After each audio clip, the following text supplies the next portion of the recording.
بسم الله الرحمن الرحيم. السلام عليكم ورحمة الله وبركاته. أهلا بكم في فيديو جديد من سلسلة إثبات تحريف الكتاب المقدس، والنهاردة هنتكلم عن الاختلافات اللي موجودة ما بين مصادر نص العهد القديم العبري.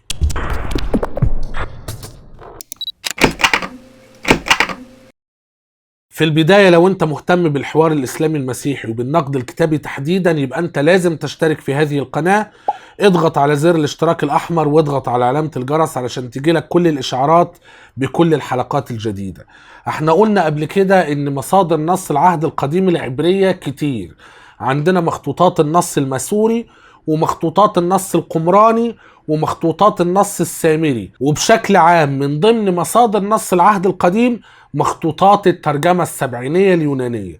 وقلنا قبل كده لما بنقارن كل هذه المصادر ما بينها وما بين بعض، بنلاقي ان كل هذه المصادر ما بينها وما بين بعض آلاف الاختلافات. اقتباس في غاية الأهمية، فكرة عامة عن الكتاب المقدس، طبعة دار مجلة مرقس، الصفحة رقم 95. بيتكلم عن مخطوطات قمران، بيقول: وقد أكد الاكتشاف الأخير لمخطوطات وادي قمران هذه النتيجة، إذ أن المخطوطات التي وجدت تمثل مجموعة متعددة الأنواع من حيث النص، فبعضها مطابق للنص الماسوري، بينما البعض الآخر شديد الشبه بالنص العبري التي أخذت عنه الترجمة السبعينية. كما توجد نصوص أخرى أكثر قربا للنص السامري وغيرها خليط من أنواع مختلفة، إلا أنه لوحظ وجود اتجاه سائد نحو تحديد نوع معين من النصوص. فالمخطوطات التي وجدت في وادي المربعات والتي يرجع تاريخها إلى القرن الثاني بعد الميلاد وجدت كلها مطابقة للنص الماسوري، وهذا يشير إلى أن التطور وصل مداه في ذلك الزمان. فهنا المرجع بيشير إلى نقطة في غاية الأهمية، بيعلمنا عن تطور نص العهد القديم العبري وازاي اتغير مع الزمن. احنا عارفين ان مخطوطات قمران البحر الميت هي اقدم مخطوطات العهد القديم، وان اقدم مخطوطة من وادي قمران بترجع للقرن الثاني قبل الميلاد. لكن تم اكتشاف مجموعة كبيرة جدا من المخطوطات في وادي قمران.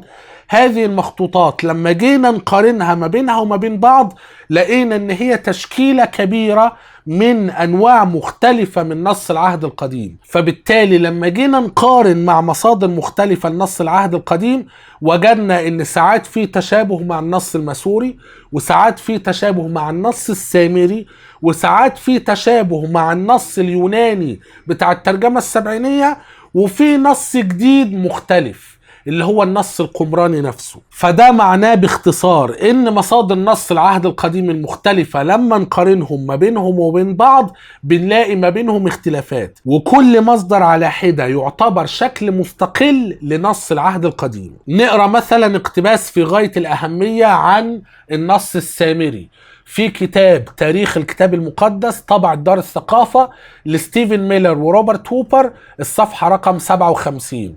بيتكلم عن الكتاب المقدس السامري.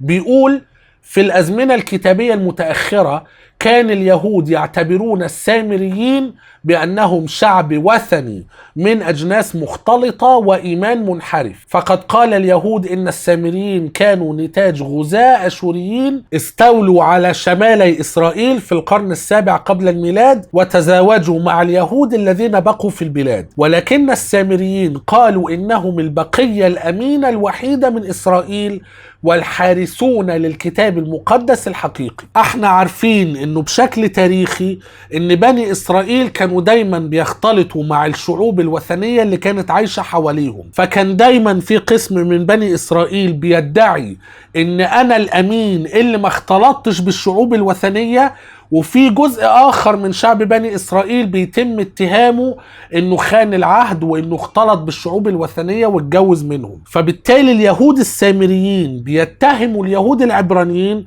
إن هم اللي خانوا وهم اللي باعوا وإن هم اللي اختلطوا مع الشعوب الوثنية واتجوزوا منهم، لكن اليهود العبرانيين بيتهموا السامريين إن هم اللي عملوا كده. لاحظ إن المرجع بيقول إن السامريين بيدعوا إن هم البقية الأمينة الوحيدة من إسرائيل والحارسون للكتاب المقدس الحقيقي، وبعدين بيكمل عن الكتاب المقدس السامري وبيقول: وقد اعتبر السامريون مثلهم مثل اليهود الصدوقيون الأسفار الخمسة الأولى من الكتاب المقدس هي المقدسة.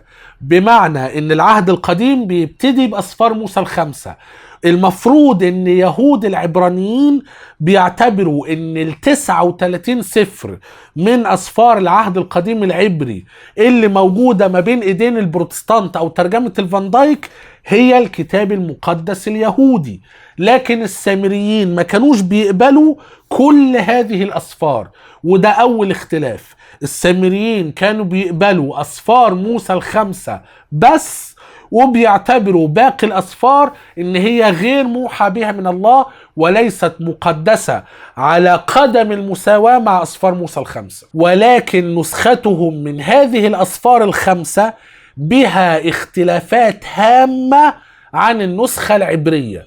وأهم اختلاف هو أنهم يقولون إن جبل جرزيم وليس أورشليم هو المكان الصحيح لعبادة الله، بل هو مكتوب في الوصايا العشر التي لديهم. فبالتالي بالإضافة إلى أن السامريين مش بيقبلوا باقي الأسفار فيما عدا أسفار موسى الخمسة، إلا أنك لو قارنت أسفار موسى الخمسة اللي موجودة في النص السامري مش هتلاقيه متطابق مع النص العبري اللي موجود مع اليهود العبرانيين. طبعا الاختلاف حول الجبل المقدس ده تم ذكره في العهد الجديد لما يسوع قابل على البئر المرأة السامرية، والمرأة السامرية قالوا الناس بتقول العبادة على الجبل وانتوا بتقولوا في أورشليم، فين العبادة الحقيقية؟ راح يسوع قال لهم: صدقيني يا امرأة، سيأتي يوم الناس هتسجد للآب أو هتعبد الآب لا في أورشليم ولا في الجبل. وكأن دي نبوءة على ان المكان المقدس هيتنقل من بني إسرائيل من أورشليم وهيروح مكان تاني. في النهاية بيقول في الاقتباس: والكتاب المقدس السامري مبني على بعض أقدم الكتابات العبرية المعروفة، ولكن يقول علماء كثيرون أن النسخة السامرية نقحت للدفاع عن عقائد السامريين. أما السامريون فيقولون إن الكتاب المقدس اليهودي هو الذي تم تنقيحه. يعني طوائف اليهود المختلفة بيتهموا بعض بالتحريف. في ناس بتقول السامريين هم اللي حرفوا، والسامريين بيقولوا لا، اليهود التانيين هم اللي حرفوا. آخر اقتباس هنقراه فيما يخص الاختلاف ما بين النص السامري والنص العبري من كتاب مخطوطات الكتاب المقدس بلغتها الأصلية، تأليف شنودة ماهر إسحاق اللي كان اسمه إيميل ماهر إسحاق، الصفحة رقم 33 و 34. بيقول: وأهم فروق التوراة السامرية عن النص المسوري العبراني هي التي تنبع من العقيدة السامرية. فالجبل المقدس عند السامريين هو جبل جرزيم. بيقول لك قارن مع يوحنا 4:20-21 اللي هي قصة المسيح مع المرأة السامرية، الذين يصعدون إليه 3 مرات في السنة في عيد الفصح وفي عيد الأسابيع وعيد المظال ويذبحون ذبائحهم الدموية. وهو جبل صخري منحدر يكون الحد الجنوبي للوادي الذي تقع فيه شكيم التي هي نابلس حاليا، وهو يواجه جبل عيبال في الجانب الشمالي من الوادي. ولذلك فإن التوراة السامرية عند الكلام عن بناء المذبح الذي أمر به الرب في التثنية 27:4-8 تستبدل المكان فتجعله في جبل جرزيم بدلا من جبل عيبال. وهناك تطويل في بعض المواضع من التوراة السامرية بإضافة نصوص تتعلق بنفس الموضوع مأخوذة من مواضع أخرى من التوراة. فهنا بيقول لك إن أهم الاختلافات، مش كل الاختلافات، هي المتعلقة بعقيدة السامريين فيما يخص الجبل المقدس، هل هو جرزيم أم عيبال. بيقول إن في برضو إضافات أخرى في النص السامري، على سبيل المثال الإضافة في الوصايا العشر بعد خروج 2017 مؤسسة على نصوص سفر التثنية كذا كذا. ولكن غالبية الفروق بين التوراة السامرية والنص الماسوري العبراني، والتي تقع في 6000 موقع، هي فروق هجاءة الكلمات العبرية. وتتفق التوراة السامرية مع الترجمة السبعينية في مواضع كثيرة. فهو بيقول لك في حوالي 6000 اختلاف ما بين النص السامري والنص العبري، وهو بيقول ان اغلبها خلاف حول هجاء الكلمات، وبيقول ايضا ان احيانا النص السامري بيتفق مع الترجمة السبعينية. يبقى في النهاية اهم مصادر نص العهد القديم النص المسوري والنص السامري والنص القمراني ونص الترجمة السبعينية.